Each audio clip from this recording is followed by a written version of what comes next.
Härki günlerde geçirilen yarışlar üstünlükleri beslenýär. Ýakyn günlerde ýurdumyzyň futbol federasiýasynyň kubogy urnaky yarşa badalga berilýär. Nowa taýy milli çempionata taýýarlanan şäherlerine geçiriljek yarşa 6 topar gatnaşar.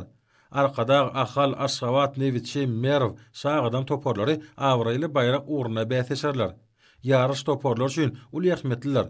Duşuklar milli çempionatyň öňe sirasynda her bir futbolçynyň toparyň oýun mawatdaky ýagdaýyny kesitlemäge mümkinçilik berer. Geçiriljek oýunlar eýýämden tälimçileriň, hünärmenleriň uly gyzyklanmasyna eýe bolýar. Çekilişli duşuklar futbolçylaryň tejribesiniň artmagyna ýardym eder. Oýunlaryň gyzykly häsiýeti bilen tapawutlanjak dony önämli aýdyp bolar. Jan köýerlerde uly gyzyklanma döretjek oýunlar ukyply, uswatlygy ýokary bolan futbolçylaryň kemaly gelýäni äşkär eder.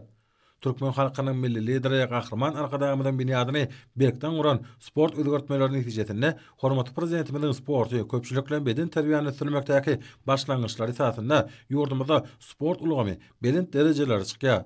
Mälim bolýar Gahrman Arkadamyň sport ulgamyny görülesi futbolçylarymyzy belin sepketleri eýlemäge ruhlandyrýar. Kämilleşmek tejribeleri artdyrmak ýygy geçirilýän sport bäsleşiklerini esasy wüzipä görülýär. Bu ýagdaý ýarışlaryň gyzykly bolmagyny üpjün edýär.